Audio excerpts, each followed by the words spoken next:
అందరికీ నమస్కారం. Welcome to our YouTube channel అనగనగా ఓ కథ. మంచి కథలు వినడానికి మా ఛానల్ను తప్పకుండా సబ్స్క్రైబ్ చేయండి. అలాగే మీ ఫ్రెండ్స్ అండ్ ఫ్యామిలీకి షేర్ చేయండి. అమరావతి కథల సిరీస్ నుంచి ఇవాళ కూడా 3 కథలు విందాం. ఇప్పుడు మనం వినబోయే కథ అప్పడాల అసెంబ్లీ అనే కథ. కథ ఏంటో విందాం. సూరమ్మ గారి పిల్లలు ఇంటింటికి వెళ్ళి చెప్పొచ్చారు, మా ఇంట్లో ఇవాళ అప్పడాలు ఒత్తుతున్నారు, మీరు రావలసింది అని. బజార్లో ఆడంగులు వంటలు త్వరగా ముగించారు. మగవాళ్ళకి పిల్లలకి వెంటనే వడ్డించారు. తాము చకచక 2 మెతుకులు గతికి పీట అప్పడాల కర్రతో సూరమ్మగారింటికి బయలుదేరారు. వీధి చివరనున్న శాంతమ్మ తాను వెళ్ళనా వద్దా అని ఆలోచనలో పడింది. సుబ్బమ్మ వచ్చి తీరుతుంది, దాని మొహం చూస్తే ఒళ్ళు మండుతుంది. తన్ని నీలాటి రేవులో ఎంతలేసి మాటలంది. వెళ్ళకూడదని నిశ్చయించుకుంది.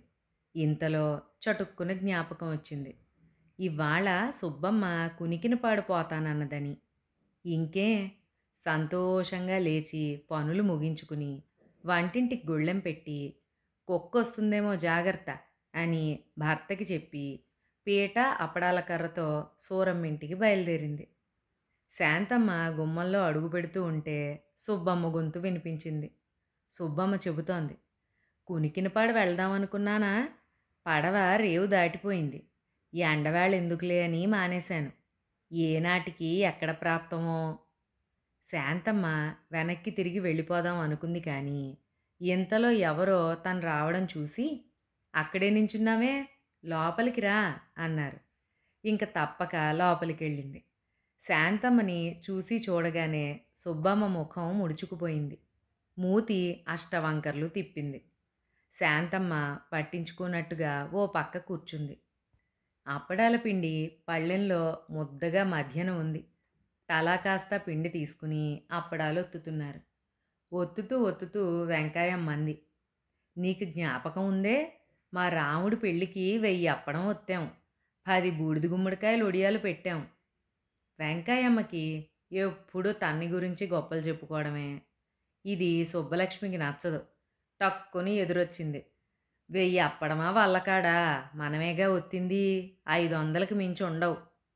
వెంకాయమ్మ చొరచొరా చూసి, నీది పాడునోరే, పోనీ ఓ 100 తక్కువే అనుకో, పెళ్ళి గురించి చెప్తుంటే వల్లకాడా అంటావా. ఓయబ్బా, నా నోరు అల్లాంటిది, మేం చదువుకున్నామా పాడా అంది సుబ్బలక్ష్మి.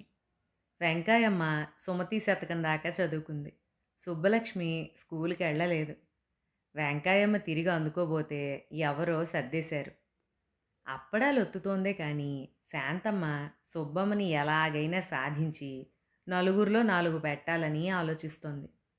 సుబ్బమ్మ కూడా ఆ పట్టు మీదే ఉంది.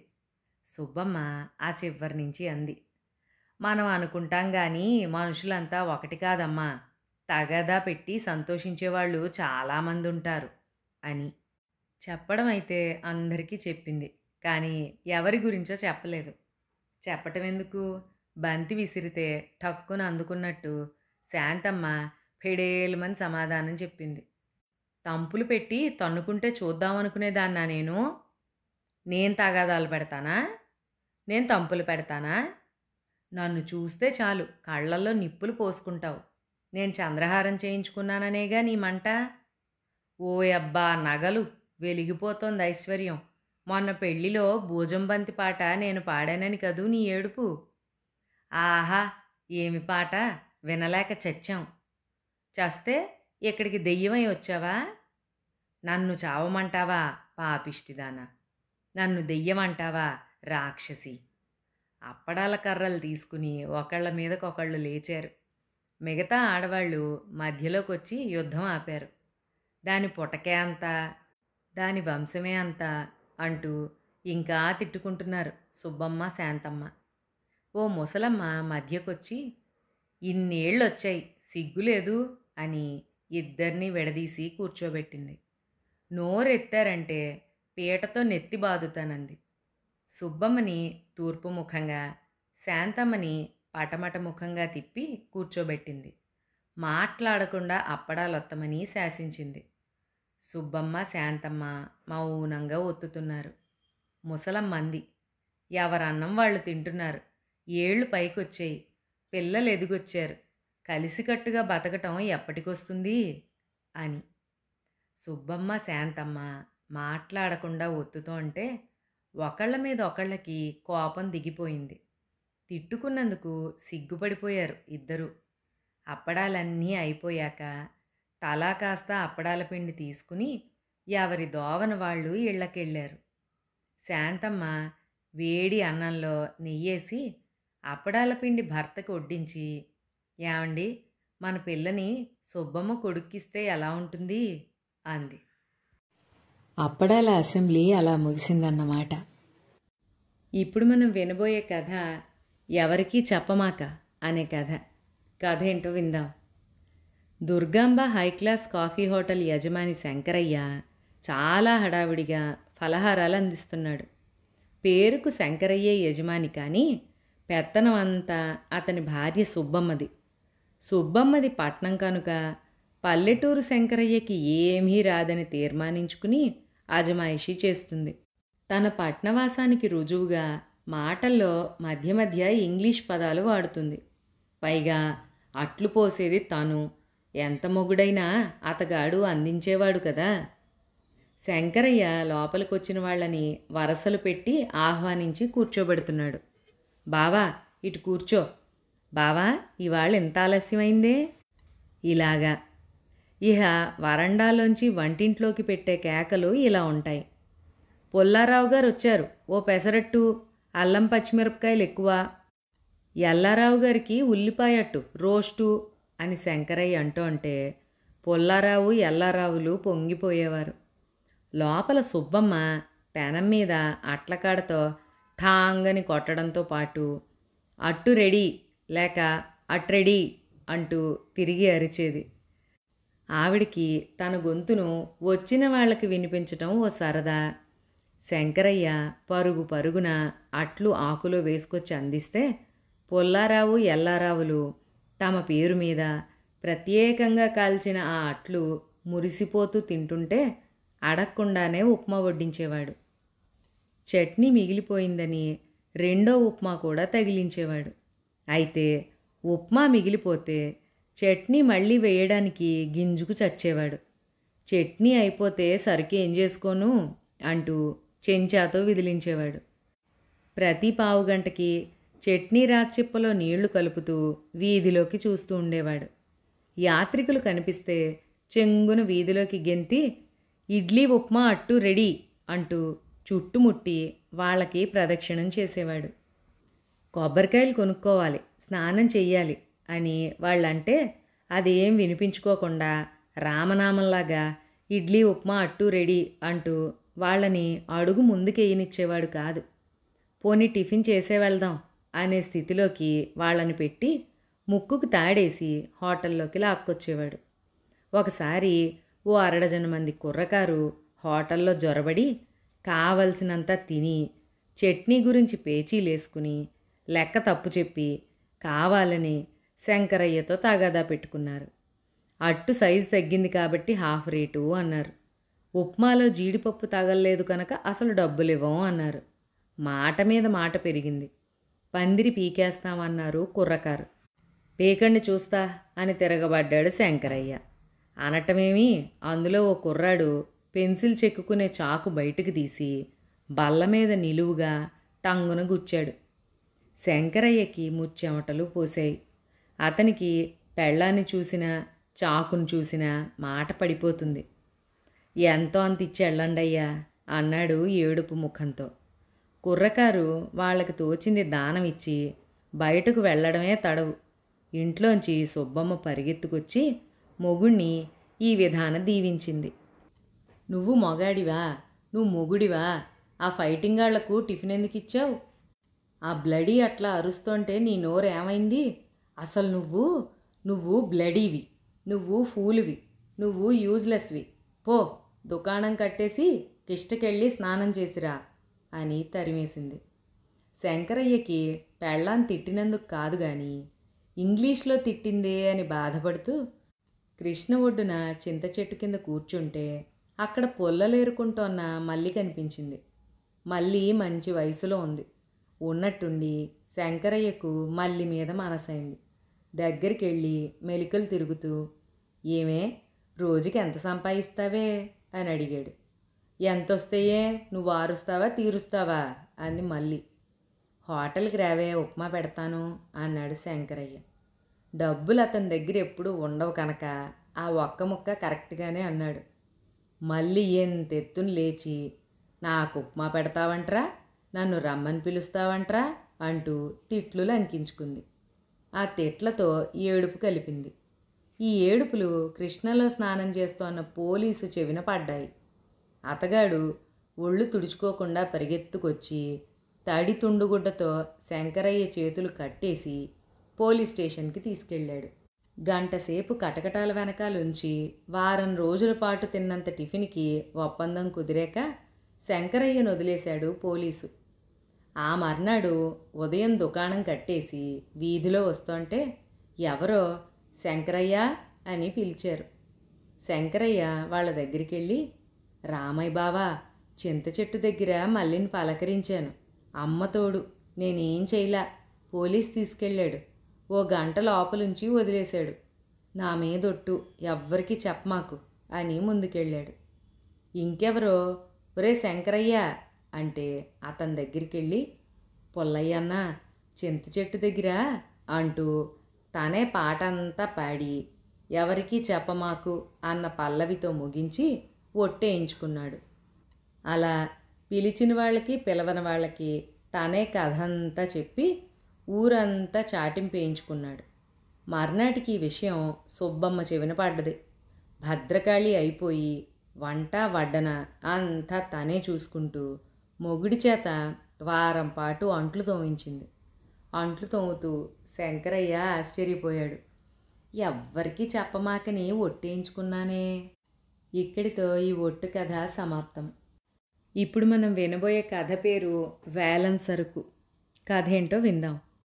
వీధిలోకి బార్లా తీసిన తలుపులు, ద్వారానికి ఇరుపక్కల విచ్చుకున్న 2 కిటికీలు, చిన్న మేజా ముందు ఒక కన్ను భూతద్దంలో మరో కన్ను బజార్లో నడిచే జనం మీద వేసి గడియారాలు బాగు చేస్తున్నాడు చలపతి. అతన్ని అందరూ గడియారాల చలపతి అంటారు. అతని చుట్టూ ముళ్ళు విరిగిన ఆగిపోయిన గడియారాలు చిన్నవి పెద్దవి ఉంటాయి. పైన వేలంపాట్లో కొన్న గుడ్డ పంక, దాని తాడు పక్క గదిలో కొడుకు చేతిలో. ఒరే చిన్న, పంకా లాగు. పైన గుడ్డ పంక ఆడుతూ ఉంటే చల్లగా ఉంది చలపతికి. ఆ పంక కోర్టు సామాను వేలం వేస్తుంటే కొన్నాడు. ఆ పంకా కింద గడియారం సామాన్ల మధ్యన కూర్చుంటే కోర్టులో జడ్జి గారి టీవీ తెచ్చుకున్నాడు చలపతి. ఆ సంబరంతో చెల్లియో చెల్లకో నాటకం పద్యం అందుకున్నాడు. సంతోషం వచ్చినప్పుడల్లా పద్యం అందుకుంటాడు. వీధిలో ఓ మనిషి కనిపిస్తే పద్యం ఠక్కున ఆగింది. ఎవరా పోయేది, సుబ్బయ్యేనా అడిగాడు చలపతి. అయ్యా, ఫ్యాక్టరీలో పనికైనా పోతున్నావు? అయ్యా, ఏం పని చేస్తావు? టైం ప్రకారం బొగ్గు ఇయ్యాలండయ్యా. అయితే ఇట్రా, ఈ గడియారం పెట్టుకో. బాబు దడిసిపోయాడు సుబ్బయ్య. సుబ్బయ్య, పర్లేదు పెట్టుకో అంటూ తానే తొడిగాడు చలపతి. ముళ్ళు కదులుతోందా చూడు. తాలూపాడు సుబ్బయ్య. చెవి దగ్గర పెట్టుకో, మోగుతోందా చూడు. మళ్ళీ తాలూపాడు సుబ్బయ్య. పో, పెట్టుకెళ్ళు, వారానికి ₹1/2 ఇవ్వు. నోరెళ్ళబెట్టాడు సుబ్బయ్య. పో, ఇంకా నించుంటావే, టైం ప్రకారం బొగ్గేసుకో పో, తరిమేశాడు చలపతి. ఇది వరస. రిపేరుకొచ్చిన గడియారాలు ఇలా కూలీలకు, బడిపంతుళ్లకు, స్టూడెంట్లకి, దర్జీలకి, పెళ్లి చూపులకి వెళ్ళేవాళ్ళకి అద్దెలకిచ్చేవాడు. గడియారం సొంతదారు వచ్చినప్పుడే వస్తుంది చిక్కు. అట్లాంటి అనేక సొంతదారులలో ఒకడైన పుల్లయ్య గుమ్మంలోకి అడుగు పెడుతూనే, ఏందయ్యా, నెల రోజుల నుంచి తిప్పుతున్నావు, నా గడియారం అయ్యా. కూర్చో పుల్లయ్యా. అరే చిన్న, పంక, ఈ సామాన్లన్నీ విప్పి కిరసనాల్లో వేశానా? మళ్ళీ లెక్క తప్పకుండా అతకాలంటే ఎంత శ్రమ, ఎంత టైము? ఇంతలో ఎల్లయ్య దూసుకొచ్చి, 2 నెలల నుంచి తిప్పుతున్నావు, నా గడియారం నాకు పారేవయ్యా, పోతాను అన్నాడు. ఎల్లయ్య, రిపేర్ అంటే సామాన్యమా? ఈ పుల్లయ్య చూడు, దగ్గరుండి చేయించుకుంటున్నాడు. నీకంత అవసరమైతే ఈ గడియారం పెట్టుకో, పెట్టు. ముళ్ళు తిరుగుతోందా? చెవి దగ్గర పెట్టు. మోగుతోందా? పో, తీసుకెళ్ళిపో అని పంపించేశాడు ఎల్లయ్యని. 10 అడుగులు వెళ్ళాడో లేదో ఎల్లయ్య బర్రున పరిగెత్తుకొచ్చి, బాబోయ్, ఇది ఆడడం లేదు అన్నాడు. చలపతి గడియారాన్ని ఒక్క చరుపు చరిచి, బజార్లో నీకు టైంతో పనే ఉందయ్యా, ఇంటికెళ్ళి చెవి దగ్గర పెట్టి చూడు, గంట మోగినట్టు మోగుతుంది అని పంపించేశాడు. ఇంతలో సుబ్బరామయ్య వచ్చి, చలపతి, గడియారానికి కీరాడు పోయింది, 4 రూపాయలు అవుతుందిట, తెప్పించి వెయ్యి అన్నాడు. సుబ్బరామయ్యని ఎగాదిగా చూసి గడియారం డెస్కులో వేసి, కంపెనీ నుంచి సామాన్ తెప్పించటమా? చీ, మనం తయారు చేసి వేస్తాం, గడియారం పోయినా కీరాడు పోదు, వెళ్ళండి అని మధ్యాహ్నం అవటంతో దుకాణం మూసేశాడు. భోజనం ముగించి బయటకు వచ్చేసరికి వీరయ్య పెద్దగా కేకలేస్తున్నాడు. ఒరేయ్ చలపతి, 6 నెలలయి గడియారం తీసుకుని రోజూ తిప్పిస్తున్నావు. అది మా అత్తోరు కార్యం రోజు పెట్టిన గడియారం. రోజు పెళ్ళాంచే తిట్లు, బామ్మర్దులు దెప్పుళ్ళు, అత్తమావల గుసాయింపులు. ఒరేయ్, ఈ ఆల గడియారం ఇయ్యపోతే నెత్తురు కళ్ళ చూస్తా, రారొరేయ్. చలపతి అడ్డగుడ్డతో వీధిలోకి వచ్చి, ఏంది ఇది, గడియారం రిపేరా, కట్టెలు కొట్టడమా? టైం పడుతుంది, పో అన్నాడు. కడుపు మండిన వీరయ్య మిట్ట మధ్యాహ్నాన కోపం ఆపుకోలేక పిడేలుమని కొట్టాడు చలపతిని. ఆ దెబ్బతో దుమ్ములో పడ్డాడు చలపతి. వీరయ్య కసి తీరా అటు ఇటు కుమ్మి గడియారం మీద ఆశ వదులుకుని అమ్మలక్కలు తిట్టుకుంటూ పోతున్నా దుమ్ములోంచి చలపతి చెంగుని లేచి, ఒసేయ్, నా కాకి నిక్కరివ్వవే అని పెళ్ళాన్ని పిలిచి, కాకి నిక్కరేసుకోలేదని కదరా కొట్టావు అంటూ ఇంట్లోకి పరిగెత్తుకెళ్ళి కాకి నిక్కరేసుకొచ్చి, ఒరే నాయాలా, ఇప్పుడు రారా, కాకి నిక్కరేసుకొచ్చాను, రారొరేయ్ అంటూ తొడలు చరిచి జబ్బలు గుద్దుకున్నాడు. కానీ అప్పటికే వీరయ్య వెళ్ళిపోయాడు. చలపతి ఆ కాకి నిక్కర్ని పోలీసు దుస్తులు వేలం వేసినప్పుడు కొన్నాడు. అది వేసుకుంటే తనకి తిరుగులేదని గట్టి నమ్మకం. తెల్లవారకుండానే పట్నం నుంచి జనం వచ్చి చలపతి ఇంట్లో ప్రవేశించి గడియారం సామాన్లు చెంబు తెప్పాల వీధిలో వేసి పట్టుకుపోబోతూ ఉంటే కళ్ళనీళ్ల పర్యంతం అయిపోయింది అతనికి. గడియారం సామాన్లు వేలంపాటలో ఇంకొకటి చేత కొనిపించాడు. ఆ అప్పు కింద తన సామానంతా జప్తైపోతోంది. గుడ్డ పంక లాగేస్తోంటే గుండె పీకినట్టయింది. అన్నా, ఆ కాకి నిక్కర వేసుకుని లేకపోబట్టి కదా ఇంత ఘోరం జరిగిపోయింది అని తల పట్టుకుని కూలబడ్డాడు చలపతి. ఇక్కడితో ఈ చక్కటి కథ సమాప్తం. మరొక మంచి కథలో మళ్ళీ కలుసుకుందాం. అంతవరకు సెలవు.